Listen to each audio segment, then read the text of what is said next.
ओम शांति। आज के वरदान, बाप दादा के वरदान अपने बच्चों के प्रति।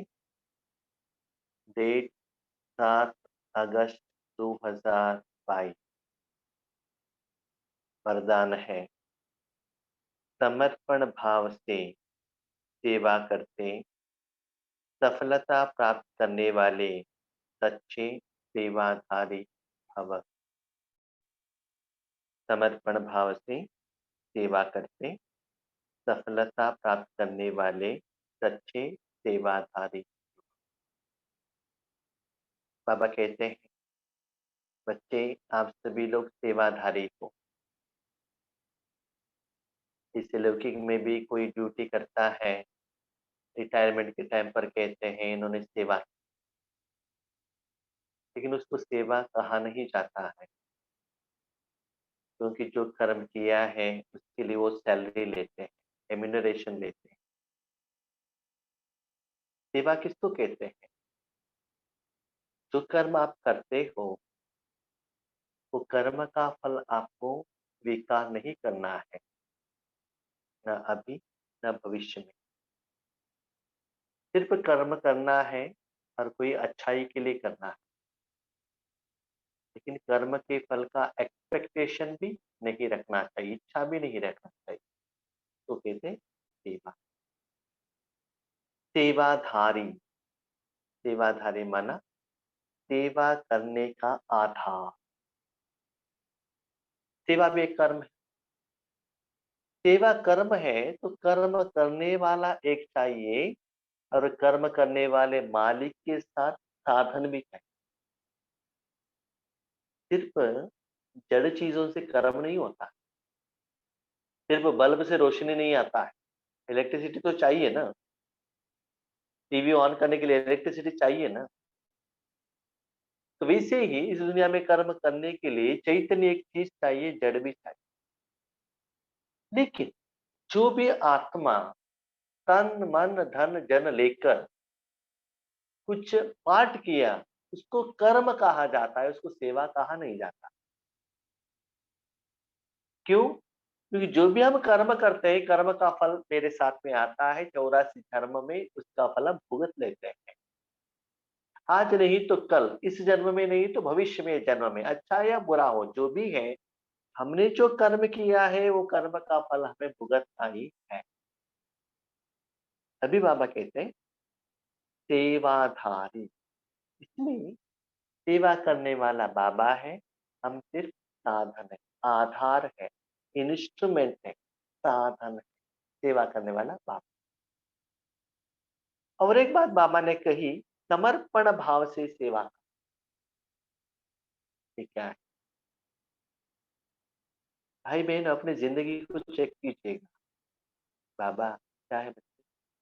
ये करके दे दो ना, तो ये करके दे दो तो हम ये दे देंगे।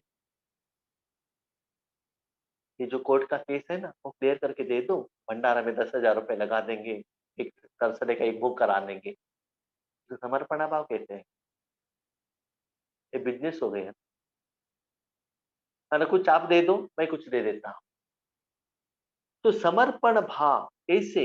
बाबा कहते हैं, ठीक से सुनो, क्या सेवा करना है, स्टार्टिंग संकल्प भी बाबा करेगा। क्या करना है, क्या पुरुषार्थ, क्या सेवा, दुनिया के लिए क्या देना चाहिए। मैं ही सेवा करता हूं, मैं ही सकाश देता हूं, मैं ही शक्ति देता हूं, मैं ही विश्व कल्याणकारी हूं, नो। क्या करना है, करने का संकल्प, सोच, चिंतन भी भगवान करेगा। वहां से ही समर्पण स्टार्ट होता है। माना आत्मा को भी आपने बाबा को दे दिया, तन मन धन जन श्वास संकल्प समय कर्म कर्मेंद्रिया कर्म का फल सब कुछ समर्पण। कर्म के पहले भी क्या करना है बाबा करेगा, कर्म के समय में भी बाबा करेगा, फल आने के बाद भी बाबा। इसको कहते समर्पण भाव। स्टार्टिंग टू एंड तक हर कर्म भगवान से ही कराना है। बीच में आपको एक पिन पॉइंट के रूप में भी भगवान के कर्म में बीच में नहीं आना चाहिए, तभी सफलता प्राप्त हो सकता है। उनको ही कहते सच्चे सेवाधारी। हम क्या करते हैं, बाबा का बच्चा होने के बाद क्या हुआ, नया बिल्डिंग मिल गया, इसका मतलब सेवा का फल ले लिया, मुझे सम्मान मिल गया, सेवा का फल ले लिया। तो सच्चा सेवादारी माना सेवा का फल को भी त्याग करने वाले। हम जानते हैं संगम युग का कर्म ही सफल है। सत्य त्रेता युग में कर्म अकर्म है, द्वापर कलयुग का विकर्म है और संगम युग का सुकर्म है। क्यों? क्योंकि संगम युग में कर्म करने का मालिक भगवान है, लेकिन साधन आपका है, आत्मा भी एक साधन, इसलिए सफल है। तो बाबा कहते हैं जितना परसेंटेज में आप समर्पण होते हो, उसके आधार पर सफलता में भी परसेंटेज आ जाता है। हमने देखा ईश्वरीय सेवा में भी कोई कोई सेवा करते हैं ना, किसी को नाम चाहिए, मान चाहिए, शान चाहिए, उनका समस्या का समाधान चाहिए, किसी को पैसा चाहिए। ये चाहिए रखकर आप सेवा करेंगे तो सेवा तो होगा, बाबा तो ले लेगा। लेकिन आपने जो पूछा है वो देकर वहां अकाउंट सेटलमेंट हो जाएगा, लेकिन मन खुश नहीं रहे, रूहानी सुख का अनुभव नहीं होता है। स्थूल में तो साधन है, समस्या का समाधान मिल गया, वो हो जाता है, लेकिन मन इतना कुछ अतीन्द्रिय सुख का अनुभव नहीं होता जो सच्चा सेवा का फल भगवान कहते हैं। माना सेवा करने के बाद जो फल देने का है ना, वो भी बाबा दे देगा, वो भी आपको पूछने का जरूरत नहीं है। किस समय वो सच्चे कर्मों का फल आपको कितना देना है, कितना परसेंटेज में देना चाहिए, भविष्य के लिए कितना स्टॉक करके रखना है, और पहले जो लोड का कितना पेमेंट करना है, वो सारा जिम्मेदारी भगवान के करता है। इतना श्रेष्ठ सेवा करता है, ऐसे भगवान ओबीडियंट सर्वेंट है। लेकिन ऐसे भगवान को हम यूज ही नहीं करते हैं। हम क्या करते हैं, बाबा को देख रहे हैं किरणें आ रहे हैं, बाबा को देख रहे हैं किरणें आ रहे हैं, बस इसमें में खुश हो जाते हैं। नहीं, बाबा को यूज करो ना, बाबा कहते कर्मों का फल का अनुभव करो, इसको बाबा कहते सच्चे सेवादार। अरे आप बताओ, आप अपना हाथ को यूज करते हो ना, हाथ कभी भी पूछता है कि मुझे ये दे दो वो दे दो, कभी पूछता है क्या? हाथ नहीं पूछता है ना। हाथ के लिए जो चाहिए कपड़ा आप ही डालते हो, है ना। आंखों के लिए स्पेक्स चाहिए, आप ही डालते हो ना। आंख कभी भी नहीं पूछता है मुझे स्पेक्स लगाओ। इसी साधन मालिक के लिए सपोर्टिव है, तो कुछ भी नहीं मांगता। नहीं नहीं भाई, जीव भोजन पूछता है ना, जीव नहीं पूछता है, आत्मा को चाहिए टेस्ट। मन द्वारा आत्मा लेता है, जीव नहीं पूछता है। जीव क्या है के ऊपर जो चीज डाला है, स्वीट है कि खट्टा है कि मीठा है कि तीखा है, कि वो अनुभव करने का साधन है बस, और कुछ नहीं है। तो साधन सदा जड़ रहता है, कर्म में और कर्म के फल में वो इंक्लूसिव एडेड नहीं होता है। वैसे ही स्पेशल ईश्वरीय कार्य में आपको कहाँ भी कोई भी कर्मेंद्रिय इंक्लूजन नहीं होना चाहिए, उसको बाबा कहते सच्चा सेवादार। एक बात कहो, बाबा मैंने तन मन धन आपको दे दिया, तो मुझे सत्युग में लक्ष्मी नारायण बनना है, ये भी सत्य सेवाधारी नहीं। क्यों? इच्छा रखा है ना, मुझे सिंहासन के ऊपर बैठना है, पुष्पक विमान में जाना है, सत्युग में रहना है, राजा बनना है। इसको सेवा कहाँ कहेंगे? सेवा कैसा है? बाप समान। क्योंकि ये जो मूल्य है सारा बाप समान का है। शिव बाबा क्या करता है? देता है, देता है, देता है, सत्युग में भी नहीं आता है कर्मों का फल का अनुभव करने के लिए। तो ऐसे देते चलो, देते चलो, देते चलो। ठीक है, इन मीनवाइल बीच में कुछ यज्ञ से मिल गया, उसको अनुभव करो, लेकिन इच्छा प्रकट मत करो। और जब मिलता है ना, उसमें भी ज्यादा अटेंशन मत रखो। ज्यादा किसमें रखो? जो अंदर से बाबा दे रहा है ना, उसकी तरफ ज्यादा अटेंशन रखो। ठीक है। सच्चे सेवादारी वह है जो समर्पण भाव से सेवा करता। सेवा करने के बाद जो भगवान आपको सेवा का फल देते हैं, वो भी बाबा को अर्पण कर, दान को भी दान कर, ब्रह्मा बाबा ने जो अपना 9 करोड़ बाबा को दे दिया, उसके बाद जो फल आए वो भी बाबा के हाथ में। माने इतना भरोसा बाबा के ऊपर। बैंक में डिपॉज़िट किया, पैसा इंटरेस्ट मिला, इंटरेस्ट को भी यूज़ मत करना, उसको और ही बैंक में एफडी रखना, तो इंटरेस्ट के लिए भी इंटरेस्ट मिल जाएगा। समझ में आ गया? वो खाली नहीं रहेगा, उसका भी इंटरेस्ट मिलता जाएगा। इसलिए समर्पण भाव से सेवा करते हैं। सेवा में जरा भी मेरेपन का भाव न हो। मेरा तन है, मैं ही बुद्धिमान हूँ, मैं ही कर सकता हूँ, मैं ही अच्छा ज्ञान सुना सकता हूँ, मैं ही अच्छा योगी हूँ, इस सेंटर में मैं धन दे रहा हूँ इसलिए सेंटर चल रहा है। अब जो बैठे हैं ना वो शेयर मैंने दिलाया है। क्या है आपका? आपने शेयर मैन्युफैक्चर नहीं किया है, नहीं ना? आपका भाग्य बनने के लिए आप एक साधन बन। ड्रामा में आप गरीब होते तो शेयर कहाँ से देते आप? है ना? इसलिए बाबा कहते हैं जरा भी वो कर्म में बाबा जब सेवा कर रहा है, अब कहते हैं सेवा ईश्वर जो करता है वो सेवा जब आपने जिंदगी भगवान के हाथ में दे दिया है, उसमें प्लीज बीच में मत आइएगा।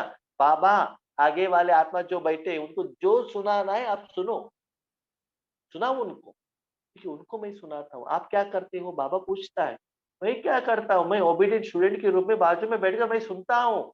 मैं स्टूडेंट हूँ, मैं टीचर नहीं हूँ। सदगुरु आप हो, I am only the student, yes. मैं बाजू में बैठने के कारण, आपके साथ में रहने के कारण आपका हर पॉइंट की तरफ मेरा अटेंशन रहता है। बस स्टूडेंट बनकर सुनो, फिर मालिक बनकर देना नहीं, सदा बालक बनकर रहो। जहाँ मेरापन है वहाँ सफलता। जितना मेरापन आता है वहाँ कर्मों में सफलता मिल नहीं सकता है। तो सफलता नहीं मिला है इसका मतलब उतना मैं और मेरापन एडेड। जब कोई यह समझ लेते हैं कि यह मेरा काम है, मेरा विचार है, यह मेरी फर्ज अदाई है, तो यह मेरापन आना अर्थात मोह उत्पन्न होना।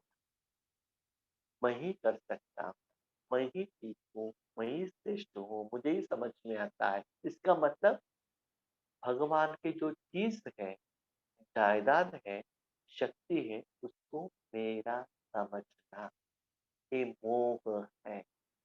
ये मोह आपको दुख में लेकर जाए। अभी समझ लो आपके पास 25,000 का मोबाइल, ठीक है? एक दिन गुम हो गया, लेकर 1 महीने में ही गुम हो गया। कितना खुशी होगा ना, या दुःख होगा?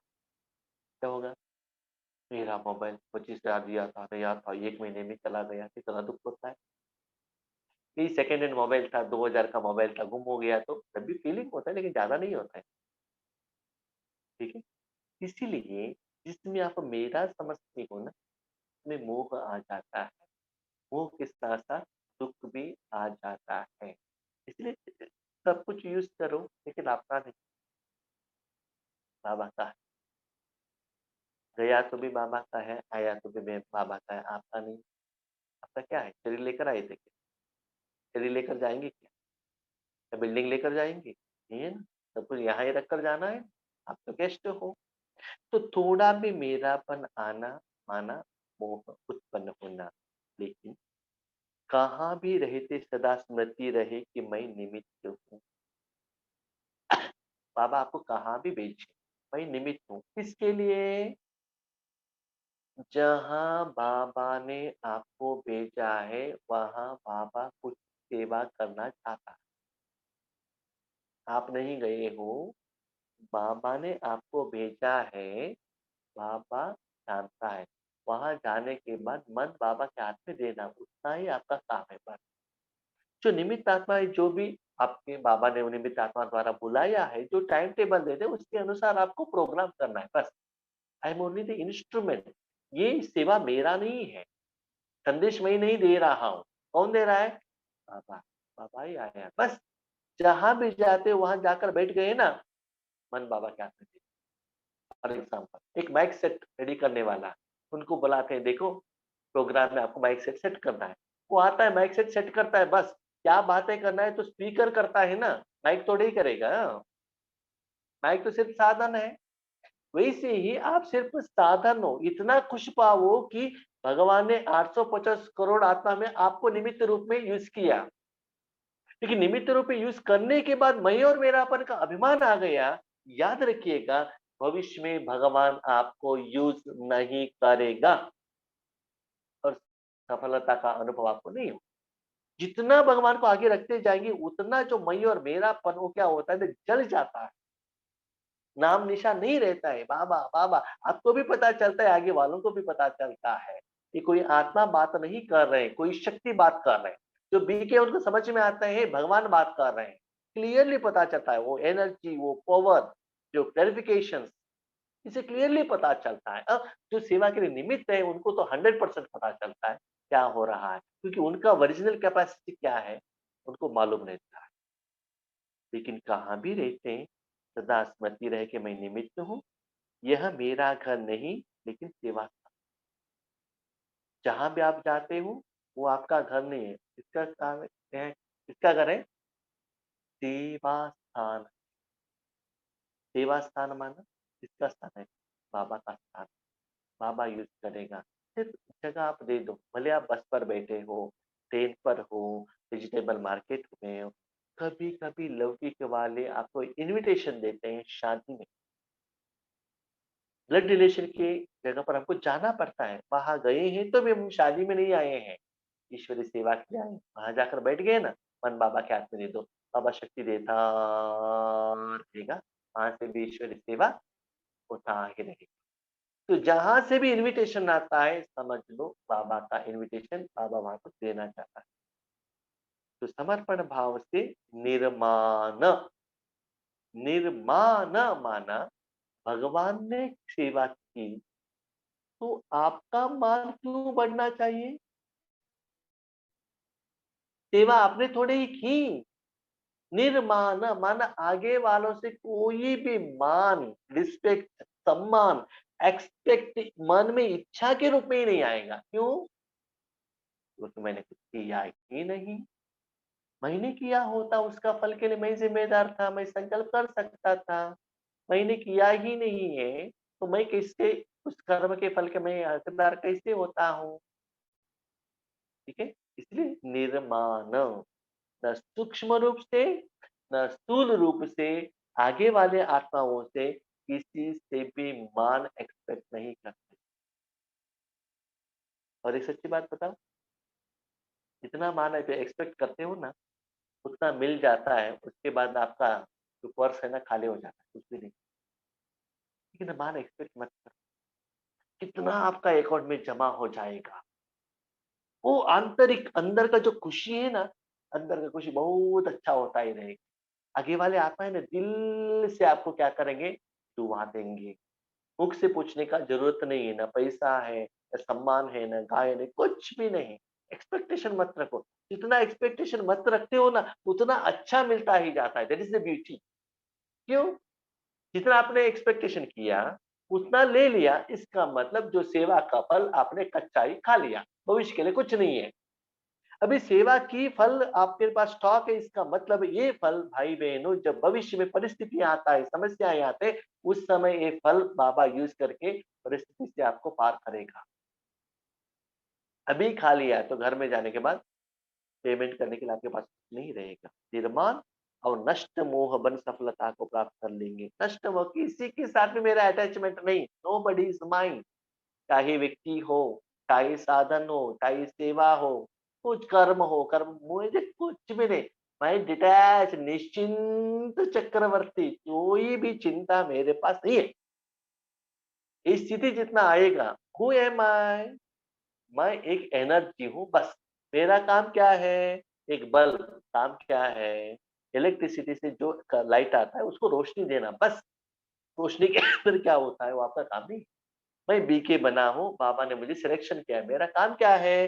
सदा मन बाबा के साथ में रखना, शक्ति देते रहना, देते रहना, देते रहना। आगे वाले क्या करते हैं?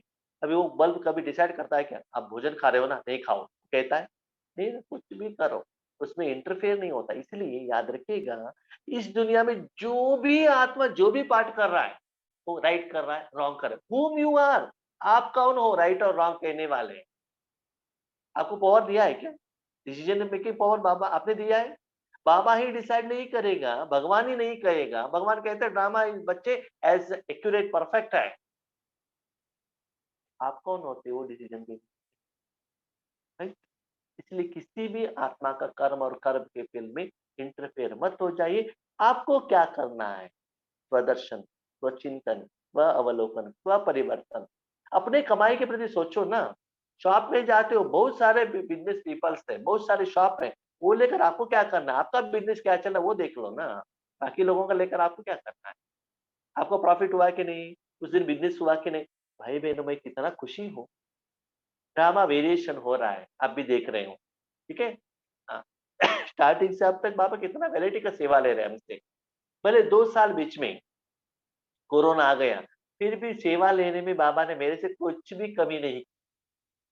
बाबा का बनने के बाद आज तक अंदर का जो स्थिति है ना बहुत अच्छा इम्प्रूवमेंट्स हो रहा है, आप भी देख रहे हो, जो 2 साल से इस ग्रुप में हैं, चल रहा है। इसके साथ आप जुड़ने के साथ अपनी स्थिति भी चेक करो कितना इम्प्रूवमेंट्स है। तो बाबा आपसे सेवा लेता रहेगा, अंदर अंदर से सेवा का फल मिलता रहेगा, आपको पूछने का ज़रूरत नहीं रहता है। तो सिर्फ़ इसमें है ना जितना आगे बढ़ते, बढ़ते, बढ़ते जाएँगे ना, वो जो मेरा समझते थे उससे भी डिटैच होते जाएँगे। सिर्फ़ सफलता, सफलता, सफलता, खुशी, खुशी, खुशी, खुशी, खुशी होता ही रहेगा। ईश्वरी परिवार वाले, साधन वो सभी से डिटैच होते रहेंगे, लोगन। सदा अपने स्वमान की सीट पर रहो, तो सर्व शक्तियाँ ऑर्डर मानती रहेगी।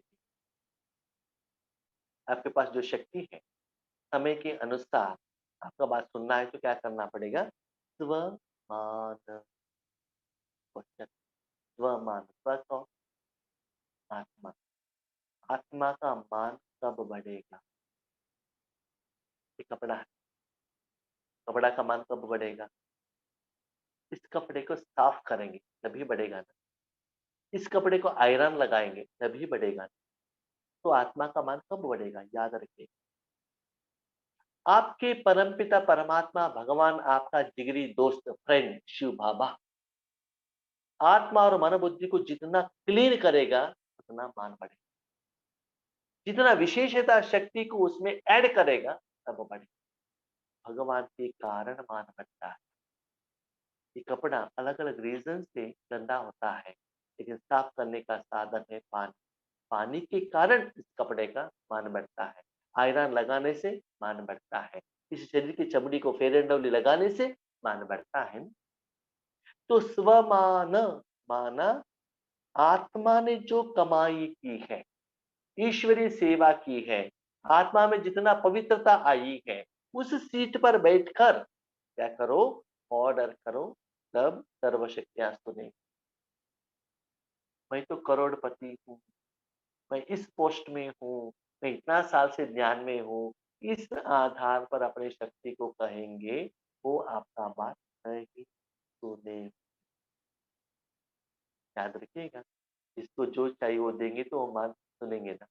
छोटे बच्चों को मोबाइल देंगे तो वो आपका बात सुनेंगे। शरीर को भोजन देंगे तो शरीर आपका बात सुनेगा ना। शरीर बीमार है, उसको इंजेक्शन देंगे तो आप उसका बात मानेंगे ना।